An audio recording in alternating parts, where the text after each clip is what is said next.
Okay, be honest. Have you ever been grinding so hard to stay productive that you suddenly think, why do I feel so off and slow right now? If that sounds like you, trust me, you're not alone. So many high achievers get caught in this loop of pushing and pushing. Meanwhile, their peace, their joy, and their sanity are quietly slipping out the back door along with their productivity. Welcome back to the Higher Alignment Podcast.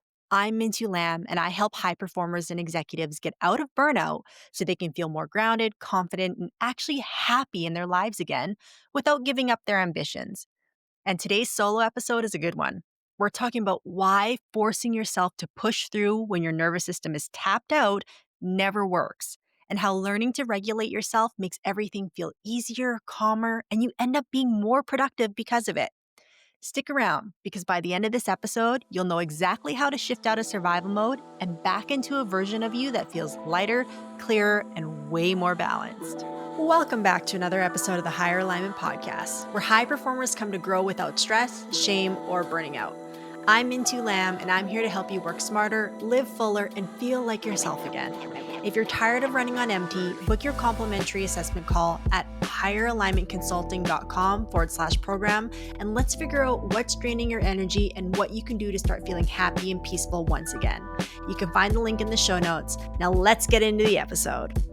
You know, as high achievers, we are all wired with the idea of productivity at the forefront, right? And most of us live our lives based on like where productivity falls in line. Like productivity decides how much time we give something or where we're spending our time and energy in a day or whether we deserve to go on vacation or we deserve a nap or like really when you think about it, most of us worship productivity, which sounds kind of like messed up if you think about it, but like even just reflecting in my own life, still a little bit now, although I'm much more mindful of it, but especially in my past, it was like it was the center of my universe, right? Like how I structured my days, how I decided if I had downtime, who I spent time with. And like don't get me wrong, productivity is important, right? Like, we want to be doing things in the world. However, it's this fine balance of when does productivity start to, like, be the driver's seat of your life in a way where now it's costing you it's stressing you out, it's costing you relationships, it's costing you health, it's costing you peace of mind. Like, you know, for high achievers, the majority of us typically get to this point of like quote unquote worshiping productivity based on how we were raised. I know for me, it wasn't intentional probably, but I grew up in a household where, what was praised was how you showed up. Right. And not on just like a basic level of being like a kind child or whatever, which is also very much valued. But like what were your grades in school? I was a competitive dancer. How did you show up? I played the piano, I swam. And while my parents loved me regardless, like I know this, what often happens in these little moments where we achieve something or we're productive, we cleaned our room, we got our homework done, which are all important things by the way, we get a little extra praise. And so as a kid, you don't know the difference between like mom and dad love me whether my room's clean or not. You just know that, well, hey, when my room's clean, I get a little extra love from mom and dad. You know what I mean? And again, understandably so. I'm not saying parents now all of a sudden you're not going to like give your kids positive reinforcements for doing good things, okay? However, when we're kids, we don't know how to make sense of the fine balance between that. All we know is when I do this, I feel more loved, I feel more connected. So we carry that behavior into adulthood, right? And so then all of a sudden now our whole life becomes based around productivity, productivity, productivity. And again, I'm not saying we need to get rid of that. But what I am saying is when you are dysregulated, when you are burnt out, when you are running on fumes, optimizing for productivity actually won't do shit. Okay. And what I mean by that is what spurred this actual entire conversation is I was talking with a client a few weeks ago, and he was having a really, really busy week. And he's incredible. He's so aware and in tune with his body. And he came to a session. He said, Minju, I'm dysregulated this week. And, he started to tell me all the things he had going on. And he was like, I just need to make sure this week I'm as productive as possible. Like, I just need to maximize my productivity. And I was like, stop. And I was like, you don't need to optimize for productivity. You need to optimize for regulation. And what that means is this: when you are dysregulated, which for those of you who aren't familiar, essentially means your nervous system is out of balance, you are in survival mode. Okay. You can't see big picture. Your prefrontal cortex shut down, which is the part of your brain that's necessary for problem solving and creative thinking and seeing big picture. um, you start to see very narrow minded, or you see very narrow paths. So you can't see all the options and solutions ahead of you. You're inefficient with your energy and your time usage. You typically have more brain fog. You overthink. Your oxygen levels are shorter because you're not taking as deep of breaths. So again, what normally only takes you maybe 10% of your energy to do, now it's taking up 20, 30%. Like, you're just not running efficiently when you're in a dysregulated state. Okay. So when I hear someone who's fully dysregulated saying they're optimizing for productivity, that's actually the least efficient goal you can go for in that moment. And I get it. I get it. When you're in survival mode, you kick into this gear of wanting to control everything. And for most high achievers, you typically will kick into fight or flight, right? Which is a stress response from your nervous system. And when you're in fight or flight, that makes you want to do more, because that's how your body protects itself. It says, if I do more, if I get this done, if I check off this off the list, if I call this person, if I push through this, if I just do something, it'll relieve this stress and anxiety I feel in my body. And so once you're dysregulated, that belief system, that pattern gets amplified to the point where sometimes it's almost like ridiculous. Like, if you're a third person looking on, it's almost like, whoa, you're like doing way too much, buddy, right now. And it's actually not helping you, right? But you kind of get these blinders on when you're in that mode, right? So when you're dysregulated and you feel like all these fires are popping up around you, you just got to put them out, aka be productive. What's actually going to serve you better in that moment is to maximize for regulation. Okay. Now, what does that mean? Well, when you're in a regulated state, that means your nervous system is in balance. Okay. Which, how do you know if you're in balance? Your body feels safe in the present moment, okay? Which means it can be right here, right now. It's not thinking about the conversations from yesterday. It's not preparing ahead for a presentation 3 weeks from now. It's not thinking about what your spouse said to you 2 days ago that pissed you off. You're right here, right now. So whether that you're doing something at home, or you're in the middle of a board meeting, or you're preparing a project, like whatever that is, you're fully present and dialed in right here, right now. And you're sharp, you're thinking clear, you're creative, like, and your body just feels relaxed in the moment, right? That's how you can tell you're in a regulated state, is there's a peace and a safety with doing exactly what you're doing in this moment. Okay. Now, when you're in that state, your body, your machine runs efficiently. So again, like I said, what actually only needs 10% of your energy is going to take 10% of your energy, right? The things that maybe aren't that big of a deal, you can have a very clear vision of like, oh, we just need to do this to handle that. And like, you're just responding from clarity instead of reacting from stress. Okay? That's how you know you're in a balanced state. Now, here's the thing: when you're in that state, you end up being productive, right? Because again, things are clear.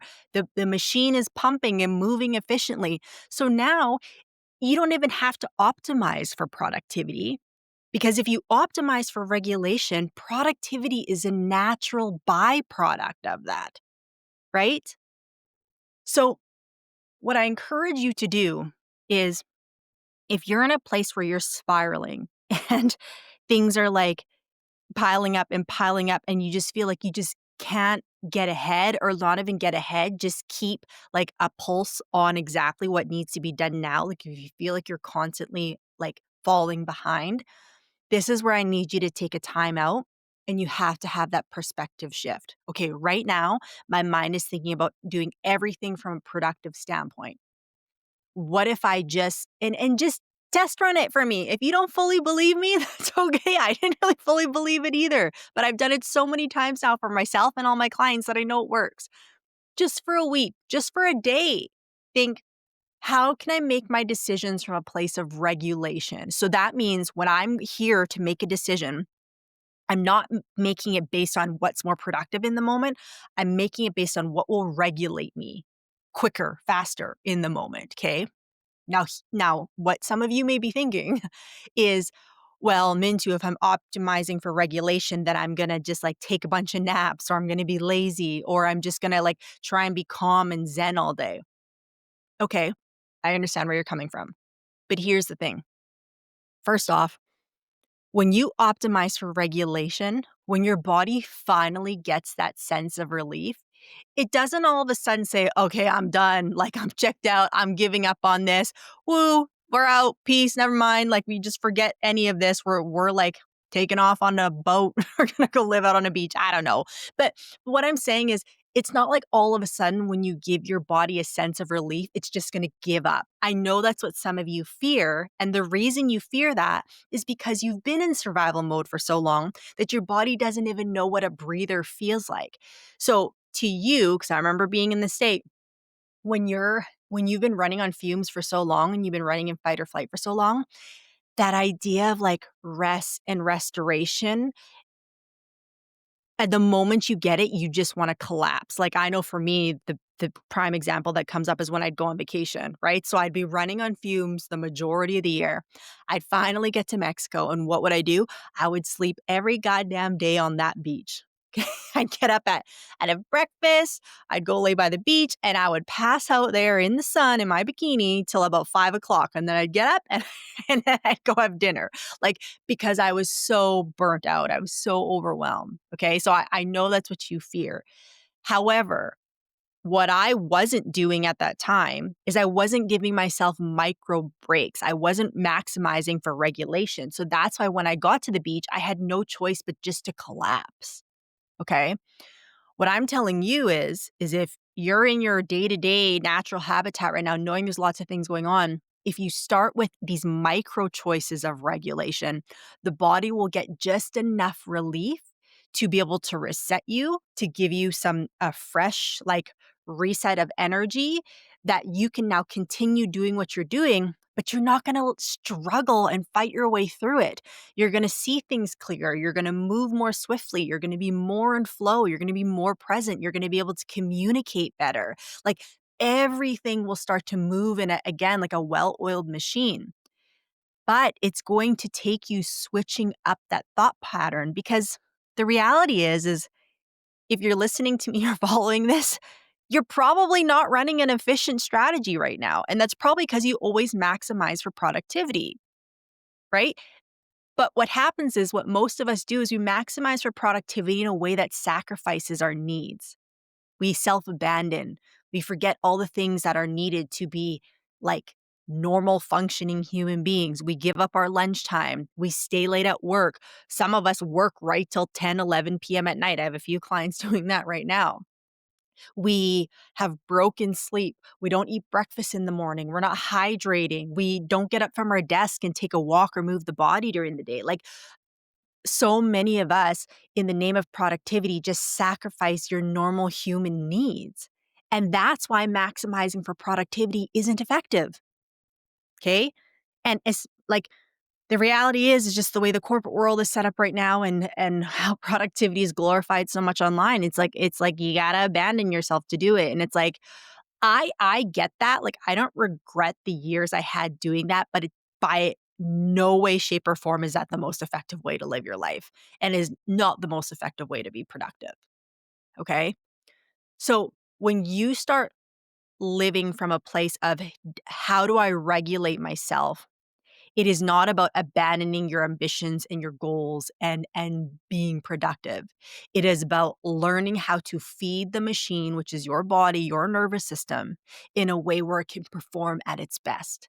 That is true high performance, people, right? If you're here because you're an executive or a business owner or you're in sales or consulting or whatever, and you just want to be great, true high performance is knowing how to run this machine effectively, right? Like, I always compare it to being like to F1, the sport, in the sense of like, you have the driver, you have the car, and you have the pit crew, right? And all three are necessary. Like, you can have an incredible car, but if the driver's shit, well, we're not going to do great. Or you can have a great driver, right? Like, I worked at Mercedes during the years where Lewis was dominating, and near the end of that there, the car wasn't doing it, but Lewis was still great. And so what? They didn't perform well, right? So that's the same thing here. You're the driver. You have the best intentions up in your brain. You have the best intentions of living a life that feels good and is productive and hits your goals and is still fulfilling and happy and loving. But if you don't have a car, aka the body that's functioning in a healthy, high performance way, aka eating your lunch, moving your body, getting proper rest, getting proper recovery, like taking a pause, being peaceful, having a moment to meditate and be with yourself. If you're not giving yourself the tools to have a refined car, then it doesn't matter. You're not going to be high performing. Okay? So if you are in a state right now where you know that the machine isn't operating efficiently and you are operating in that mind frame of like, just be productive, be productive, humor me, humor yourself for 1 week. Just try for 1 week. And any of you who want to try this, shoot me a DM. We can do a little mini 7-day challenge for you, whatever the case is. Like, keep me posted on your results. But just for 7 days, I want you to think, how do I maximize for regulation instead of maximizing for productivity? Okay. And now you might be asking, okay, so Mindu, how do I practically do that? Well, you just go back to the examples I just gave you, right? Okay. So the most prime example that I can think of, because I've had a few clients, newer clients start lately, and this has happened for most of them, is they're skipping lunch. They're not eating their lunch, or they're not getting up from their desk from lunch. They're working through their lunch. Okay. So one easy way, maximizing for regulation versus productivity. Well, productivity was you glue yourself to your computer, you never detach, and you essentially melt and mold with that damn desk of yours, okay? And you just sit there and work through your lunch.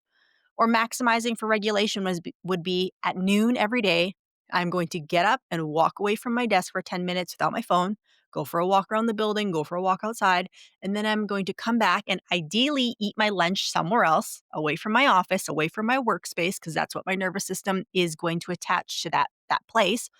Or if you're going to sit at your desk, you're going to at least shut off your computer and your notifications, okay? And you're going to give your body a moment to refuel. Again, think of it like a car. It needs gas to run. Food, rest, movement. This is fuel for your body, okay? And then if you go back to what I said earlier about how so many of us use productivity to determine whether we've earned something for the day, like it's like I've heard so many people, and I honestly probably used to function like this, like, did I earn the right to have my lunch? What? That's nuts. That's psycho talk. Like, think about if you said that to your child or to a niece or nephew, and you're like, "Well, did you do enough today to eat lunch, honey?" Like you probably have like child protective services come after you. Like, that's inhumane. So why are you doing it to yourself as an adult? Yeah, okay, the excuse that's going to come to your head is, "Well, I can handle it. And I have deadlines and I have this." Okay, cool. You can give me every excuse in the book that you want. But what's happening on a subconscious level is you're telling yourself you're not worthy. You're telling yourself you're not worthy of eating lunch based on how much you got done today. And then we wonder why so many of us base our worth based on how productive we are. Think about it. Every time you tell yourself, did I do enough to take a break? Did I do enough to go spend the weekend with my kids? Did I do enough to go have dinner with a girlfriend instead of staying home and doing more work? Like every time you do that, and you have that negotiation dialogue with you, what you're reinforcing is this subconscious belief that I am only worthy if I am productive. And I can tell you right now, as someone who dealt with that wound for a long time, again, you will, in ways you don't even realize, sabotage your health, sabotage your relationships, just sabotage your own happiness and inner peace because you have still not only had this belief, but you reinforce it with these actions of just push through and push through and push through and completely ignore who you are as a human being. And so, if you're a high performer, a high achiever, an executive, a business owner who's maybe lost a bit of your confidence, a swagger, that you used to carry, and all of a sudden you're wondering why you don't have that anymore, that's why. Like, I can say that with so much confidence because 'cause I've had this talk with so many people. It's because your behaviors have reinforced a pattern of you are not worthy unless you're productive. And the fucked up part is you probably are still very productive, and you are probably taking care of things that most people don't have the capacity to do, and we don't wanna take away from that. But at some point, that's not fulfilling enough, right? Because if you're not giving yourself your own basic human needs, then it's like, "Well, what am I really worth?" Again, it's like telling a kid, it's like, "Well, when you get 5 hours of homework done, then I'll give you a sandwich." It's like, "What?" What is that kid gonna grow up believing? And so you're playing out that own pattern and behavior with yourself right now, and then you wonder why it's so hard for you to step away from work right at 5 o'clock when you say you're going to.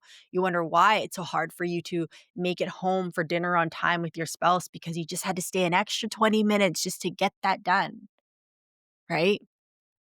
9 times out of 10, whatever you're staying to do, like, the world's not gonna burn down because of it. But when you're in survival mode, when you are dysregulated, it's hard to see past that. It's hard to believe what I'm saying right now. Like, it's hard to, in the moment, understand that you can step away from this and you can take a moment, you can take a breather, and the world's not gonna fall apart, right?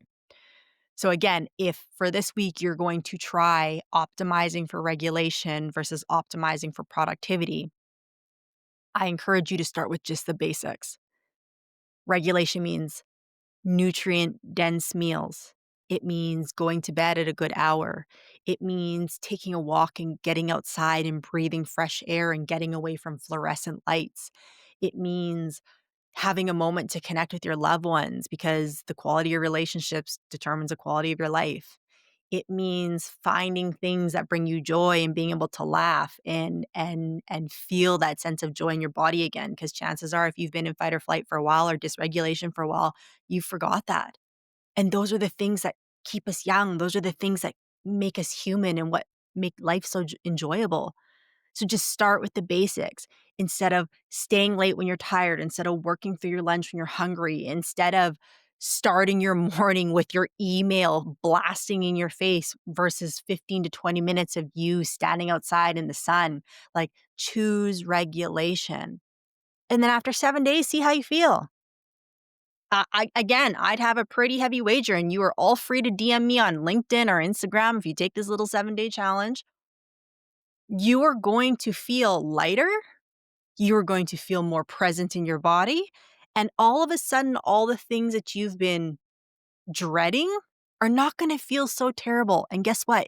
You're actually going to be able to take care of them in a productive way, which is the whole goal of all of this.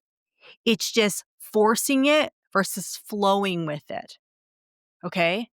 So maximize for regulation, not productivity. Productivity is a natural byproduct of being regulated. And I promise you, if you do it that way, you will feel, again, more present, more peaceful, and you'll not only have a more sustainable way that you're building your career and going after your goals, but you'll actually feel good about it in the process.